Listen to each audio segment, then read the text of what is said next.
और इसी बीच में अब मैं आमंत्रित करना चाहूंगी हमारे बीच मौजूद हमारे मुख्य अतिथि श्री महेश जोशी जी को, जो कि चुनकर आए, कैबिनेट मंत्री की जिम्मेदारी संभाल रहे हैं और पीएचईडी मिनिस्टर की जिम्मेदारी का बखूबी निर्वहन करते हुए इस वक्त दिख रहे हैं। मुख्य अतिथि के तौर पर मौजूद श्री महेश जोशी जी के लिए एक बार जोरदार तालियां sir for your address. Thank you.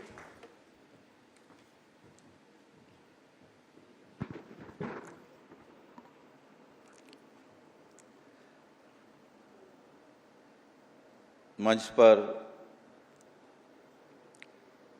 यहाँ विराजे हुए राजस्थान के मीडिया के ट्रेंड सेटर, मैं आज ही नहीं कह रहा, हमेशा कहता हूँ, और मैं इनको बड़ा भाई भी मानता हूँ, हैं मेरे से बड़े वैसे भी, और मेरे बड़े भाई के मित्र हैं। मैं हमेशा इनको भाई साहब भी कहता हूँ। आदरणीय जगदीश चंद्रा जी, सम्माननीय पवन अरोड़ा जी, सम्माननीय मेरे साथी भाई विधायक रफ़ी खान जी, Manoj ji, master of ceremony पूर्णिमा मिश्रा जी, उपस्थित एक और मैं भी क्या तारीफ कर रहा था अनीता जी की, हमारे अनीता सांगवान हाड़ा जी, हमारे टूरिज्म डिपार्टमेंट के सभी अधिकारीगण, बड़े नामी न्यूमरोलॉजिस्ट कुमार गणेश जी, उपस्थित भाइयों और बहनों, टूरिज्म के बारे में बहुत सारी बातें हुई। लगता है मेरे कहने के लिए कुछ बचा नहीं। अमीन कागजी जी ने कहा, राजीव अरोड़ा जी ने कहा, रफ़ी खान जी ने कहा और पवन जी ने कहा। मैं वैसे भी शॉर्ट में बोलता हूं, मुझे लंबा भाषण देना नहीं आता। तो एक तो मैं सकारात्मकता की बात करूंगा, जैसे जगदीश चंद्रा जी हैं। एक चुटकुला है कि 3-4 दोस्त जा रहे थे, बड़े अच्छे कपड़े पहन के, बाहर निकले, अचानक किसी चील ने बीट कर दी। जिस आदमी को वो बीट गिरी उसके कपड़े खराब हो गए, बाकी सबने अफसोस जाहिर किया। अरे बोले यार तेरे कपड़े खराब हो गए। उसने कहा अफसोस की बात नहीं भाई, भगवान की कृपा है कि हाथी नहीं उड़ता। ये एटीट्यूड है, सोच है। जो परिस्थिति सामने आती है उसको हम कैसे सकारात्मक तरीके से लेते हैं, यह जीवन जीने का एक कला है, स्टाइल है। मुझे कहने की जरूरत नहीं, सारी सकारात्मकता जगदीश चंद्रा जी में है। जीवन जीने का तरीका, लोगों को आगे बढ़ाने का, लोगों को प्रमोट करने का, जो बातें होती हैं उनमें सकारात्मक भाव निकालने का, ये एक स्टाइल है जगदीश चंद्रा जी का। और हमें भी, मैंने कहा मैं आपको बड़ा भाई मानता हूं, तो बड़े भाई हैं आप मेरे, हम सीखते हैं आपसे। दूसरी बात मैं टूरिज्म के बारे में कहना चाहता हूं कि टूरिज्म है क्या? क्या जब से हम लोग चल रहे हैं तब से टूरिज्म चला आ रहा है या नहीं चला आ रहा है? यात्री तो पहले भी आते थे, कोई चीनी यात्री आया, कोई और कहीं का आया, लेकिन क्या वो टूरिस्ट थे? मैं समझता हूं टूरिस्ट नहीं थे। वो ज्ञान के, शिक्षा के प्रति जिज्ञासु लोग थे। हमारे यहां टूरिज्म जो शब्द है, मैं समझता हूं इसका महत्व बहुत सालों तक हमको पता ही नहीं था।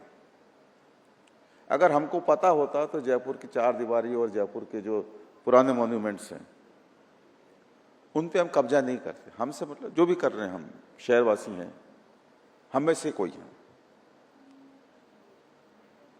जयपुर की 4 दीवारी पे हजारों कब्जे। अगर हमारे दिमाग में पहले से टूरिज्म होता, कोई शब्द ये होता कि टूरिज्म है, तो शायद वो कब्जे नहीं होते। और अगर कोई करने की कोशिश करता तो हम करने नहीं देते उसको। ये बात का भाव है।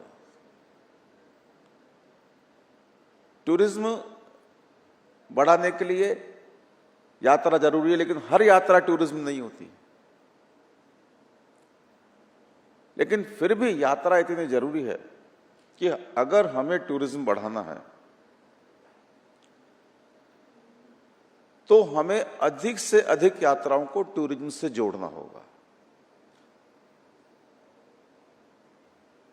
जैसा अभी पवन जी कह रहे थे कि मेडिकल टूरिज्म की टर्म अच्छी नहीं है। निश्चित रूप से कोई आदमी अपनी बीमारी ठीक कराने के लिए, जान बचाने के लिए आ रहा है, तो हम उसको अवसर सेवा का माने, टूरिज्म का नहीं माने। ये बात सही है। लेकिन फिर भी टूरिज्म बढ़ता है, जैसा पवन जी ने भी कहा कि उनके साथ के लोग आते हैं, दूसरे लोग आते हैं, उनसे मिलने जुलने वाले आते हैं, टूरिज्म तो बढ़ता है। लाइफ स्टाइल का टूरिज्म होना चाहिए, जैसा पवन जी भी कह रहे थे, मेरी भी अपनी सोच है कि ऐसे सेंटर डेवलप हों जो पुराने स्टाइल में जो हमारे लोग जीते थे, कि सुबह 4 बजे 3:30 बजे, मैंने ऐसे ऐसे लोग मिला हूं जो 3:30 बजे जगते थे नियमित रूप से। तो वो जो लाइफ स्टाइल 3:30 बजे जग के तैयार होके पूजा पाठ करना, जो कुछ करना, दिन में अपना काम करना, वो लाइफ स्टाइल भी एक टूरिज्म को आकर्षित करने का जरिया बन सकती है। हम अधिक से अधिक यात्राओं को टूरिज्म से जोड़ें, हम लोगों को प्रेरित करें। और मेरे आज तक समझ में नहीं आया, मैं माफी के साथ कहना चाहता हूं, कि टूरिज्म में अतिथि देवो भव है, ये मेरे को फिट नहीं बैठता। मेरी अपनी सोच है, मैं गलत भी हो सकता हूं। देवता का एक अलग स्वरूप होता है। देवता हमको कुछ देख के नहीं जाता, देवता एक भाव है। हम अतिथि को देवता तब माना करते थे जब कोई अतिथि हमारे घर पे आता था और हम उसकी वाकई में उसी भाव से सेवा करते थे। हम उससे कोई अपेक्षा नहीं करते थे, भाव के अलावा कोई अपेक्षा नहीं करते थे। तब हम कहते थे कि अतिथि देवो भव है। लेकिन जो टूरिस्ट आ रहा है उसको क्या हम देवता मान रहे हैं? जब नहीं मान रहे तो ये टर्म उसके लिए लागू करना, मैं समझता हूं कि इसके बारे में हमको विचार करना चाहिए। वो देवता नहीं है हमारे लिए। देवताओं का तो हम आह्वान करते हैं, पंडित जी जानते हैं, और वो बिना साधनों के आते हैं। जब हम आह्वान करते हैं किसी पूजा पाठ में देवताओं का, तो बिना साधनों के आते हैं, बिना साधनों के हम उनको विदा भी करते हैं। भाव से बुलाते हैं, भाव से विदा करते हैं।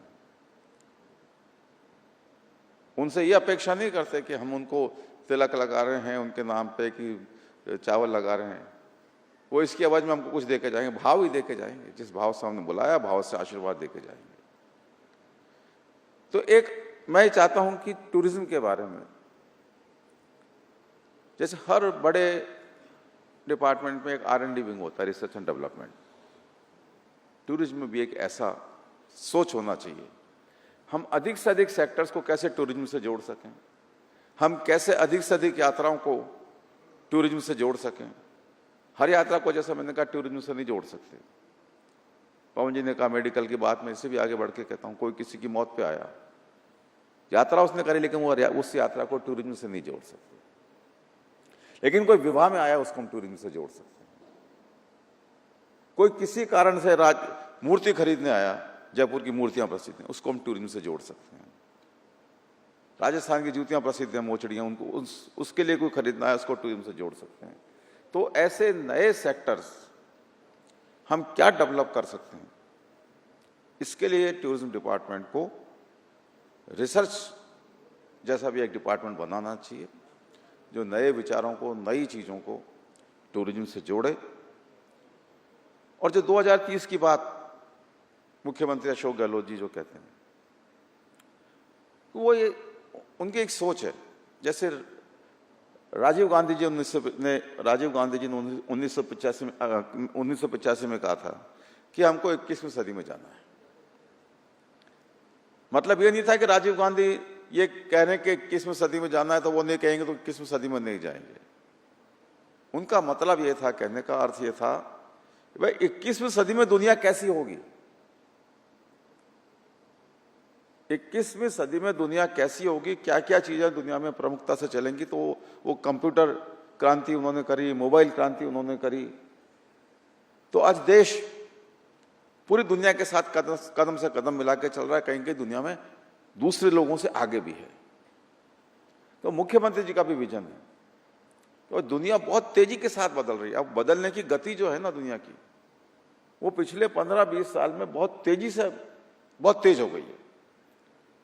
तो मुख्यमंत्री जी का कहना है कि कोई भी क्षेत्र हो, हम उसमें अगर हमने अपनी वृद्धि की दर, अपने विकास की दर 10 गुनी नहीं करी तो हम बाकी दुनिया से, बाकी राज्यों से पिछड़ जाएंगे। अगर हमने ये सोच लिया कि हम अपनी विकास दर, अपनी वृद्धि की दर, अपने काम करने की गति 10 गुनी बढ़ा लेंगे तो हम पूरे देश में अग्रणी राज्य हो जाएंगे। ये उनका सोच है। और इसलिए हर क्षेत्र, चाहे वो टूरिज्म हो, चाहे उद्योग हो, कोई भी क्षेत्र हो, हर क्षेत्र में तेज गति के साथ काम होना चाहिए। कभी टूरिज्म के बारे में लोग नहीं जानते थे, लेकिन आज हम ये कह सकते हैं कि टूरिज्म राजस्थान की अर्थव्यवस्था की रीढ़ बन सकता है, बैकबोन बन सकता है।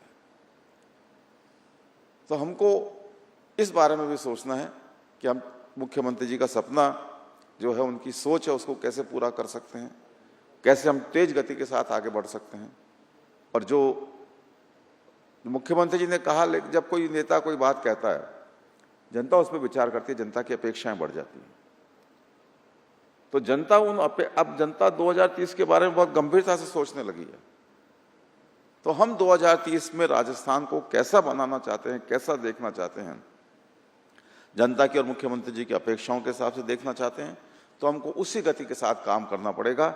ये हमको संकल्प करना चाहिए। आज के इस अवसर पर मैं पवन जी को बहुत बहुत धन्यवाद देता हूं कि मेरे को आज आपने यहाँ याद किया। आदरणीय जगदीश काठेर साहब यहाँ बैठे हैं।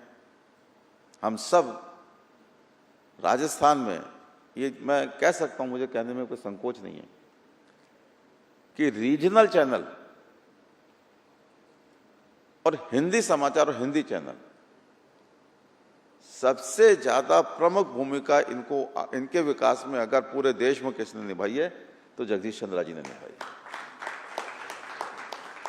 नहीं तो दिल्ली में देखते थे कोई हिंदी चैनल वालों को, हिंदी न्यूज अखबार वालों को लिफ्ट ही नहीं मारता था। मेरे ख्याल से आप पहले हिंदी चैनल वाले होंगे जो प्रधानमंत्री जी के साथ में यात्राओं पर गए हैं। आपने हिंदी के मान सम्मान को प्रतिस्थापित करने में कोई कसर नहीं रखी है। इसलिए मैं आपका एक हिंदी भाषी होने के नाते आपका अभिनंदन करता हूं, आपको धन्यवाद देता हूं। यहाँ उपस्थित सभी लोगों के उज्जवल भविष्य की मंगल कामनाएं। बहुत बहुत धन्यवाद। जय हिंद।